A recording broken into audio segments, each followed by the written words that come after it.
Hello, investigators, and welcome to Until the End of Time. My name is Veronica, and so glad for you to join me after the Week of Horrors. If you completely missed it, the Week of Horrors was something that FFG organized for the end of October, doing a lot of Arkham themed goodies, including new cards, new previews, new Parallel Investigator, and a bunch of other stuff like live streaming, playing the blob that did everything else, recipes, all kinds of cool stuff. If you're interested, go to the FFG website, take a look, because I will be skipping over most of that and just be talking about the new cards from the upcoming Hemlock Ville expansion.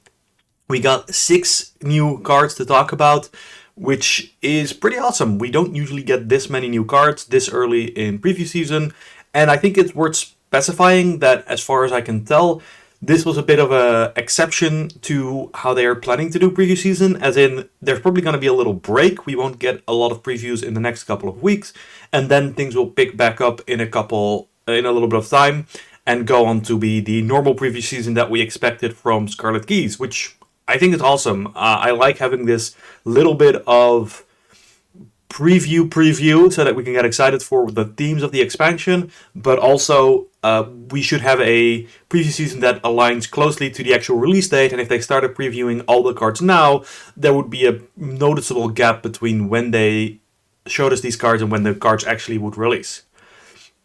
Perhaps even more exciting, we've got 2 new investigators to talk about. We have Parallel Zoe, and literally less than 20 or 12 hours ago, Mythos Busters previewed Alesandra Zorzi. So why don't I get started with that so my takes are at least a little bit fresh. Alesandra Zorzi is the rogue from Hemlock Ville. She's the Countess. She has 3 willpower, 4 intellect, 2 combat, 4 agility. She's a drifter and socialite. She can take an additional action during her turn, which can only be used to parlay. And her Elder Sign effect is a +2. If you succeed, choose a non-elite enemy at your location or at a revealed connecting location. Automatically evade that enemy. I love a good party. 7 health, 7 sanity. She's the parlay investigator. It is actually that simple. She gets an extra action every turn to parlay. So far, parlay has mostly been a thing on events and not on assets. So it'll be interesting to see whether she's going to be very event-based and therefore need a lot of draw to compensate, or whether she's going to get some asset support to help her out with that. One of the things that I think is very important, most of the parlays require you to have enemies. So, in kind of typical rogue fashion, she's going to want to have enemies that stick around. She doesn't want to kill them. Her Elder Sign effect is part of that. But also you may want to run kind of an evasion build in her so you can evade an enemy and then start parlaying them. Even though parlaying doesn't provoke attacks of opportunity, obviously, it's still, if you have the enemy there, you're then going to have to deal with them even after you're done parlaying. Mythos Busters was nice enough to also give us the deck building, which in this case, deck size of 30, which is standard. Her deck building options are really straightforward. Rogue cards 0 to 5, cards with parlay 0 to 5, neutral 0 to 5. That's it. Anything that has parlay written on it, you can take it. And then her deck building requirements, 3 copies of her signature event Beguile, Zamokona, her signature weakness, and a random basic weakness. So she gets 3 copies of her signature, which is pretty powerful because if we take a look at what that does, it is a 2-cost event with a wild icon. It is a trick. It's her deck only, it's fast, and you play it only during your turn. You attach Beguile to a non-elite enemy at your location, and then you can spend an action to parlay, either move attached enemy to a revealed connecting location, or perform a basic investigate or evade action at its location.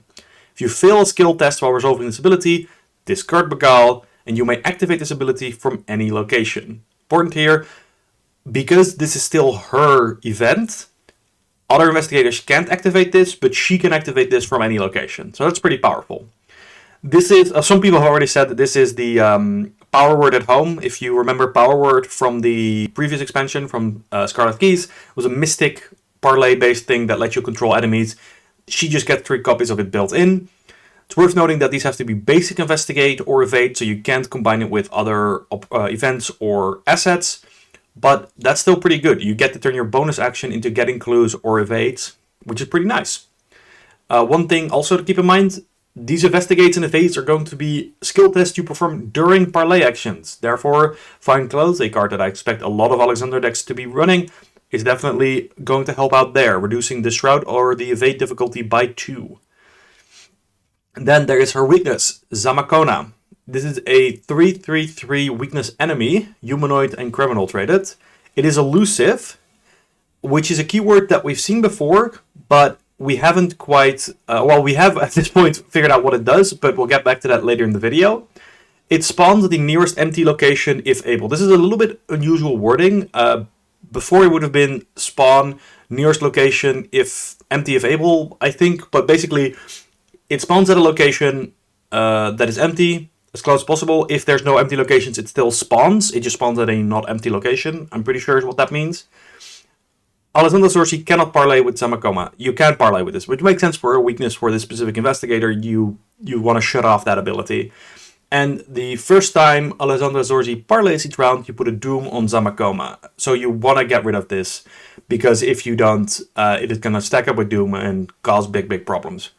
3 health is kind of a pain in the butt, so how about a little backstab to get rid of this guy? Yeah, seems tricky. Kind of like it. So how are we going to build Alesandra? And keep in mind, I'm not doing like a big investigator or how to play thing, because it's way too early for that, and we haven't seen a lot of the cards that are coming from the next expansion that'll probably help her. But I think Fine Clothes, I already mentioned, pretty much an auto-include. And then there's also Disguise. The reason I wanted to play Disguise in this deck is because it lets her use her agility of 4 at a 6, because you get +2 from Disguise, and it keeps the enemy evaded for an extra round, which means that you can keep parlaying that enemy without having to continually keep evading them. Another direction that you could take, which is something that somebody in the Discord server pointed out, her signature event is a trick, so you might want to bring Chuck Fergus. Now, if you're doing that just for her event, I don't know if that's necessarily worth it, but there are also other cool rogue events, like Slipaway, that really work well with her stat line. Her stat line's pretty flat, but when you combine 2 of these, it's actually really strong, right? Slipaway is intellect plus agility, though that's an 8. And the level 2 Slipaway, if you succeed by 1 or more, you again, enemy doesn't ready for a turn, and if you succeed by 3 or more, you return to your hand. With Chuck Fergus, you could do this free and fast, or you could do it fast and with +2, or however you want to combine that. The important thing here is that you can use these tricks to keep enemies around you, not kill them immediately, but have a way to parlay them, but also stop them from hurting you. And speaking of parlay, here's Grif. This was previewed by Los Archivos de Arkham. They did some excellent previews during Scarlet Key's preview season, so I'm excited to see they're back again. And Grif is a 0-cost, 0-XP rogue event, intellect and agility icons. It is a trick and it is illicit. And it reads, Parlay. Choose an enemy at your location and test agility 0. For each point you succeed by, gain a resource to a maximum of 6. If you failed, that enemy attacks you. Look, a dumb bird. I don't see a bird. I do. This is potentially really powerful, right? It is a 0-cost event at 0 XP that can potentially gain you 6 resources. So the first thought I had is, wow, did they just power creep Faustian Bargain, one of the most powerful economy cards in the entire game?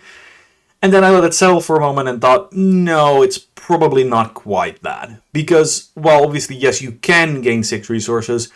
For starters, you need an enemy at your location, which one of the most powerful uses of Faustian Bargain, for example, is to help you with setup, right? You play it either turn 1, turn 2, and play a bunch of assets to help you proceed in the scenario. You're going to need to have an enemy before you can do anything with Grif, and it's also a skill test. So, yeah, if you autofill, this card does nothing. In fact, it just gets you punched, which is not great, but is very rogue. So I think that this card is actually pretty reasonable. The other thing is that with agility generally being around 4 for most rogues, I think you're going to have to commit to this test in order to get the most out of it. Even if you want to get like 4 resources out of it, well, on standard, you're probably going to want to be at least agility 6 at that point. Which is, you know, you're going to have to put something in there, or you're going to have some static boosts, and it's starting to get a little fairer. I like this for Alesandra. You can turn her extra action into economy, which is very nice. Another person I could see running this is Finn. He gets bonus actions to evade, so he can evade an enemy, play Grif, and then still do other stuff. Maybe Trish likes this. She likes being at locations with enemies. I think there are a couple of rogues who consider taking this depending on what economy needs they have and how high they're boosting their agility. And one other thing is, of course, a difficulty 0 agility test can be useful just on its own, right? If you have a bunch of succeed by X effect, you have lucky cigarette case, you maybe have a succeed by 2 skill, that can just be a great way to get a pretty reliable way of triggering those without having to figure out some way to reduce the difficulty of a test or otherwise mess with things, because unless you draw out of fail, you're going to pass that test and you're probably going to succeed by a couple. Moving away from rogues for a moment, we have the Wicked Atame, a 0 XP, 2 cost mystic asset. It is the Cursed Blade. It has a single combat icon and it is item, weapon, melee, and cursed. It takes up a hand slot and it has a single action ability. Action, add 1 to 3 curse tokens to the chaos bag, fight. You get +2 combat for this attack for each curse token added as part of this action's cost. If this attack defeats an enemy, replenish 1 charge or offering on an asset you control. It's previewed by Nick, one of the new lead designers, in the Mythosbusters Discord. I am interested to see how this weapon will perform, because it's not really a weapon. In the sense, it only deals 1 damage per attack. So a lot of people are going to bounce off that. There's no way to increase the amount of damage it deals. It's not like if there's 5 or more curses, it suddenly deals 2 damage. I expect a lot of people will not like that, but the thing that I think is really important about this card is that it can recharge stuff. It can recharge your charges or your offerings, which are so far only found in the masks, I believe. Combined with the fact that it can potentially be a 6+6 combat, it is less to me about a way to deal with enemies reliably and much more a way to get charges back without having to spend XP on expensive cards that let you put charges back on cards. Quick note about recharge or replenish. Replenish is not a word that exists in the dictionary of Arkham Horror yet. There's no rules reference entry for it. It'll probably get added, but we have a confirmation about how it's supposed to work. I'm not going to read the whole thing out. If you want to pause the video, read it yourself. But basically, what it means is replenish can only go up to the printed usage value of a card. So if you have, say, a Shriveling, which has 4 uses, it still has 4 uses on it, and you kill an enemy with Wicked Atame, you cannot add another charge because it's already at its limit. But if you spend one of those Shriveling charges, and then you can add it back on. So replenish is very simple, has to go up to its printed maximum and not over. So yeah, I think Wicked Atame is less, to me, a weapon. Granted, being able to get +6 combat is no joke. Like, sometimes you just need to kill the Acolyte and 3 curses are 3 curses, whatever. A Doom is a Doom. But the main thing here is that when we want to recharge our Mystic spells, we are often having to spend XP. Like, Winds of Power is pretty expensive, but only is 1 XP. Recharge is no resources, but you're spending 4 XP on that. And perhaps the most powerful version of this, the Twila, Catherine Price, is an ally for 3 XP and 3 cost that gets you back a single charge per turn. I think Wicked Atame has the ability to kind of keep up with some of these effects. Granted, you're spending a hand slot, which in Mystic is getting more popular, and you need to kill enemies, but I don't think it's that big of an ask. And I think the ability to get free charges out of this is better than people think. One of the places I want to try this card is the new Parallel Jim Culver. I talked about him in my last video, because he also gets extra charges when he reveals the curse token, so you got the extra charges coming and going, which is really nice. And he's got 3 combat, so he'll be fine with a 5 or maybe 7 to attack. Keeping on the cursed theme, but moving along, we have a Cursed, a 0 XP Mystic skill, single wild icon, previewed by the moderators from Arkham Horror Reddit, the Discord, or the subreddit, sorry, early morning brain. No, it's the subreddit, Arkham Horror LCG. And the skill does the following: it is innate and cursed. When you commit a curse to a skill test, you can add up to 3 curse tokens to the chaos bag. During the skill test, treat the modifier of each curse token revealed as 0. So this is a very interesting skill to me, because I think at a baseline, the way to evaluate this is to remember that up to 3 includes 0. So if you want this card, then you could just go 1 wild icon and curses are 0s for this single skill test. And that's kind of fine. We have seen an effect very similar to that before, which is Skeptic from the Intimate Conspiracy, which was a rogue 1 XP skill that also had a wild icon and treated the modifiers of each Bless and Curse token as +1 instead of the normal modifier. Skeptic is a card that I think has seen basically 0 play, and the big reason is it's in Rogue. The faction that most wants this kind of effect, I think, is Mystic, because they have the most ability to control the Chaos Bag and to try to draw those curses on command, right? something like Olive McBride can let you see those curse tokens and go, all right, let's go. We have a curse in here. I'm going to try to pull out as many curses as possible and presumably trigger other effects. And that's where we get back to that add up to 3 curse tokens to the Chaos bag. Normally that would just be a downside, because a lot of effects we've seen have curse adding as a cost. But Mystics have already shown that they have some effect that care about revealing curse tokens that is a positive. So maybe you just want to flood the bag with curses. You know, if you're crazy enough to do that, then go for it. I think the fact that it has that text on it, it is just pure upside, because if you don't want the curses, just don't add them. You don't have to. Up to 3 includes 0. Moving along, we got Occult Reliquary, previewed by Duke, the other lead designer, on his Instagram. Occult Reliquary is a 3 XP null cost asset, because it is permanent. It is boon and package traded, and it is limit 1 per deck. You have 1 additional hand, accessory, or arcane slot, which can only be used to hold a blessed or cursed asset. The price is but a pittance for what you will gain. This is actually a pretty straightforward card, but I really like it. I think it's a very good design, in the sense that it is just Charisma or Relic Hunter, but for Blessed and Curse. I like that it is limit 1 per deck, and I kind of wonder if the devs could go back and slap limit 1 per deck on Charisma or Relic Hunter, if they would. Because it is these cards have been very influential over the course of the game. I think they're less so now that the card pool has been fleshed out a lot more, but it's worth saying that, extra slots are very powerful, and this is a way to spend 3 XP to get an extra hand, accessory, or arcane slot if something you're doing is blessed or cursed. And there are some really powerful blessed and cursed. I don't want to go through the entire list right now, because we'd be here all day, but a couple of thoughts that people have already pointed out. Spirit of Humanity is a card that a lot of people want to try in Agnes, because it allows you to take Horror on command in order to add blessed tokens to the Chaos bag. And then later you could add curse tokens in order to heal yourself when that's gone a little too far. But the problem there is that it takes up an arcane slot. And most of the time Agnes is not using her arcane slots for anything other than spells. This way you could have an extra arcane slot specifically for Spirit of Humanity. Another card that is potentially very powerful is the Eye of the Djinn.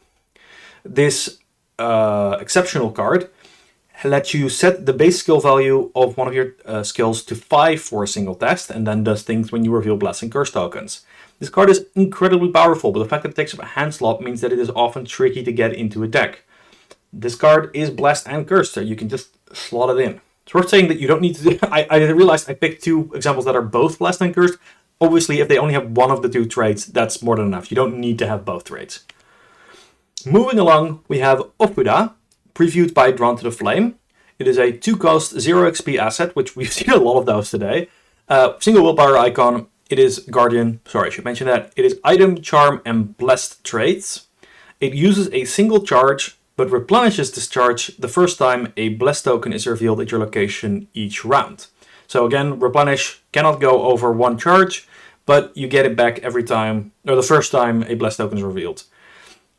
And then a free triggered ability to choose a non-elite enemy at your location and spend the charge. That enemy loses the Alert, Aloof, Elusive, and Retaliate keywords until the end of the round. This is a pretty interesting little tech card for Guardians. Turning off Aloof can save you actions needing to engage enemies. Oftentimes, people have been using the Riot Whistle for this. This is slotless, so you could potentially do that without having to spend a slot. It doesn't help you engage enemies off of other investigators, but Aloof can be a major pain in the back, and this is a great way to turn it off. Turning off Retaliate and Alert is a nice way to make enemies less scary if they have very high fight or very high evade values, but you have to fight or evade them anyway. But one of the tricky parts here is that it only works on non-elite enemies, and generally the enemies you most want to turn Retaliate and Alert off are the elite enemies. So that makes this card a little bit more narrow, and we're going to have to see whether or not it is worth including once we take that into consideration. My current feel is that one of Ofuda is very much worth it. Maybe you don't want 2. Because just having this down, there's going to be situations where it comes up. More relevantly, Drawn to the Flame also previewed us the Elusive keyword, which is a keyword starting with the new Hemlock Ville. I think it's actually the campaign expansion that introduced this keyword. I'm not entirely sure, but basically, if a ready enemy with the Elusive keyword attacks or is attacked, after that attack resolves, that enemy immediately disengages from all investigators, moves to a connecting location with no investigators if able, and exhausts. This effect occurs whether the enemy was engaged with the attacking investigator or not.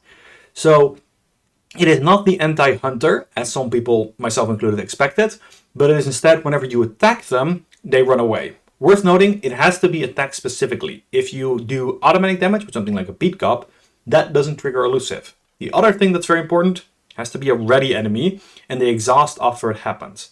So there are ways to play around that. Either you evade the elusive enemy, or you hit them once, run after them, and then hit them again, and the second time they're not going to be able to run away anymore. So I think Elusive is actually very well designed. It's got a lot of rules text, but I think it plays pretty naturally. It does what you expect, and the extra rule text just makes sure that the enemy isn't super annoying because it keeps running away.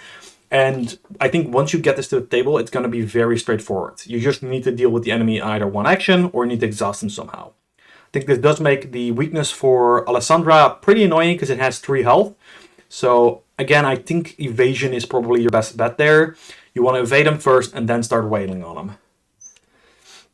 Now we have one more upgrade that I'm not entirely sure that it was intended to be previewed already. It was revealed in a Spanish article, and there are some people who are suspecting that it was actually an error.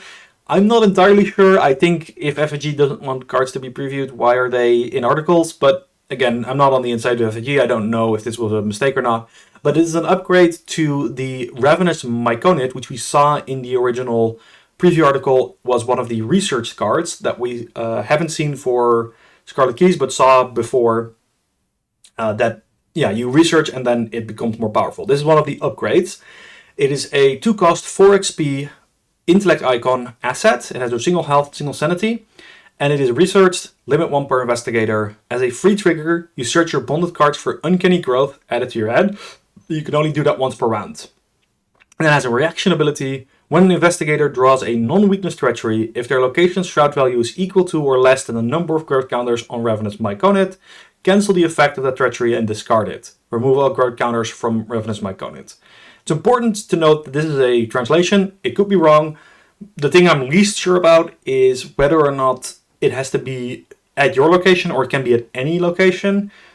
But either way, keep it in mind, this might not be the final wording because we're translating here. And just to give some context about what is this about growth counters, what does Uncanny Growth do, this is the card that we saw in the preview article.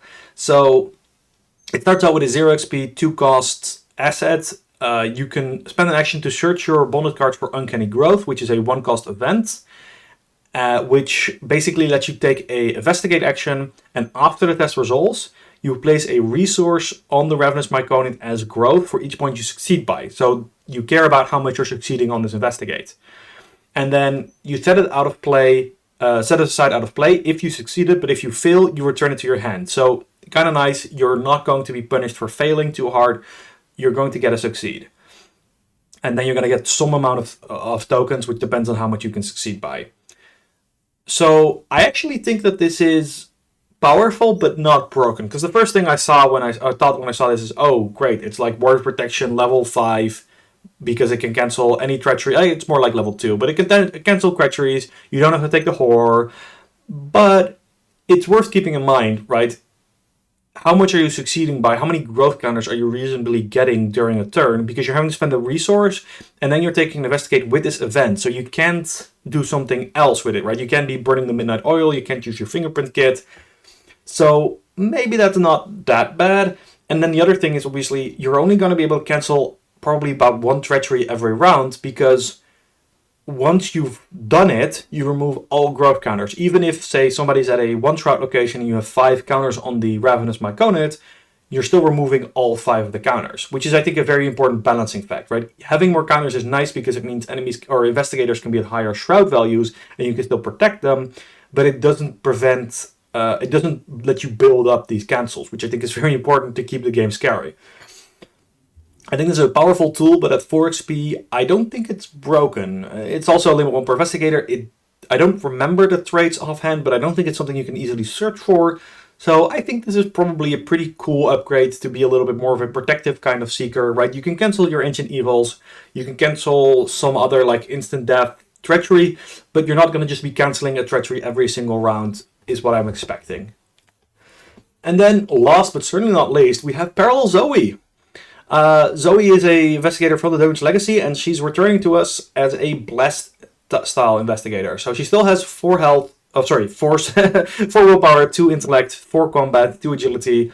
She's still a believer in a hunter, but she has a whole new set of abilities.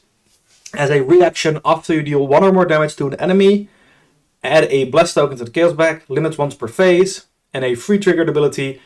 Before you reveal chaos tokens during an attack, remove 3 blessed tokens from the chaos bag. This attack deals +1 damage, limit once per round. So you get a vicious blow in return for 3 blessed tokens. And then her Elder Sign effect, +1 for each blessed token in the chaos bag. 8 health, 6 sanity, which is actually 1 health less than her original printing. Kind of interesting. Her deck size is still 30. Guardian cards 0 to 3, Blessed and Charm cards 0 to 4, Neutral cards 0 to 5, and 5 other Mystic cards level 0. We've seen a style like this before with other parallel investigators where they lose access to their 4 and 5 of their given class, but get access to some very exciting new cards. Interestingly, one of the most exciting Blessed Guardian weapons, the Holy Spear, is level 5, so we can take that. So that puts her in kind of an interesting spot for her endgame weapon. Comparing her real quick to her original, I'm assuming a lot of you are familiar with her, but the original Zoe was just whenever you engage an enemy, basically, you get a resource, and her Elder Sign effect is a +1. If the skill test is successful during the attack, that attack deals +1 damage. So that +1 damage has now become part of her main ability, and she no longer has the resource generation, but instead she's generating blessed tokens. Kind of similar to Sister Mary, but doing it in a very different way. Whereas Sister Mary is maybe a bit more of a support style investigator, Zoe needs to go fight those enemies and hurt them because that's what she does. Her signature is also upgraded if you want it. As always, the advanced cards, you can take them if you want. You don't have to. The only price you pay is that you also upgrade your weakness to the advanced version. And the advanced version of Zoe's Cross is actually almost entirely the same. It has the same icons, same cost, same slot, same traits. The reaction ability, when you engage an enemy, exhaust Zoe's Cross, spend a resource to deal 1 damage to the enemy, is identical. The only thing that's changed is that it's added a free trigger to remove 2 blessed tokens from the chaos bag to engage an enemy at your location. I think that's a reasonable thing to add. It turns her into a bit more of a blessed carrying guardian, which is nice, especially if you're going with the original front, because keep in mind, you can use the advanced signatures with the OG cards. And this is a way to turn her cross into also kind of the Riot Whistle, which is something that people have always said is like, I want to play Zoe, I want to play Riot Whistle because it works with her ability, but also I want to play her cross, and do I want to play Relic Hunter? Well, now you don't have to anymore, you just need to be generating some blessed tokens. However, if you're wanting to do that, you also have to upgrade Smite the Wicked, whose only change is that the attacks enemy that you get by flipping cards from the top of the encounter deck until you draw an enemy, which you spawn at the location farthest from you, that enemy gets +2 fight and +2 health. If the game ends, if the attacked enemy is still in play, Zoe suffers a mental trauma. I think this is a tricky upgrade. I don't think that a lot of people will be going, yeah, upgrading the advanced signature right away. But on the other hand, if you have a big weapon and you're ready to take out some big enemies, I don't think this is necessarily a bad rate, right? Like, +2 health is scary, but if you're the Guardian and you're good at killing enemies, that maybe works. And I do think that the extra ability to get free engages is pretty much what Zoe wants. So yeah, go for it. Because I am pretty busy, I'm not going to do a full video on Zoe. Sorry, Zoe, I know Jim got one, but you're actually pretty straightforward, which is something that I like. I think that Zoe has always been an investigator, that if you just want to play somebody who's going to hunt down and kill all the monsters, then Zoe was your gal. And I think that even though the parallel is obviously a little bit more complicated, it still fills a very similar role where if you want to play Zoe, you're gonna hunt down enemies and hurt them, and that's your role in the party. So I'm very curious to hear if you're the kind of person who really likes playing original Zoe. Is this parallel kind of something you're excited about? Is this something that you want to try? One thing that I wanted to emphasize is that the blessed token generation is once per phase. This is a timing restriction that we've seen as well in Nathaniel Cho, where it basically means that you can get multiple blessed tokens per round if you are able to do damage outside of the investigator phase only. And there's a bunch of ways to do that. I grabbed a couple of good examples, which are Get Over Here and Dynamite Blast level 3 are both fast play during any free trigger window, so you can do that during the Mythos phase. during the enemy phase, or even during upkeep phase. Guard Dog and of course Survival Knife are ways of hitting enemies during the enemy phase after they try to attack you. That's a way to get more blesses in the bag. And finally, a card that has seen very little play but might be becoming a sleeper hit for the next expansion is Grievous Wound. This 1-cost 0 XP event deals damage at the end of the round to the attacked enemy, assuming you've hit them with a melee asset before. So it's no problem running around with knives. And the thing here is that this is going to get you a bless token every turn for as long as the enemy stays around. The other thing to keep in mind is that if those elusive enemies are going to be running away from you, Grievous Wound might be a nice way to make sure you get them even though you only hit them once. The other card that I wanted to emphasize is Nephthys. Fortunately, Zoe can take this. She is blessed and she is 4 XP. So she falls just within her deck building restriction. And the reason I wanted to talk about her is twofold. The first is that the ability for Nephthys is a free triggered ability to release 3 bless tokens sealed on her, or return 3 bless tokens sealed on her to the token pool to deal 2 damage to an enemy at your location. This is another free trigger window, deal 2 damage to an enemy whenever you want, so that's adding another bless to the Chaos bag. However, when one or more, her reaction ability, when one or more bless tokens will be removed from the Chaos bag during a skill test, seal them on Nephthys instead. Zoe's free triggered ability, before you reveal Chaos tokens during an attack, remove 3 bless tokens from the Chaos bag, is during a skill test, because you're fighting. That's an attack test. So you're going to be sealing those tokens on Nephthys, and then you can either put them back into the Chaos bag, or you can use them for even more damage. I think this is a match made in heaven, or somewhere holy at least, and these two are going to get along just fine. Definitely a card I would recommend grabbing as soon as possible and turning that blast generation into a lot of damage. Whew! Alright, so that was a lot of new cards. I am super curious to hear what you all think are the most exciting new cards. Which cards are you most excited to play? Are you interested in playing Parallel Zoe? Is Alesandra your gem? Please tell me what you thought, and please subscribe if you enjoyed this kind of video. Thank you so much for watching, and I'll be seeing you until the end of time.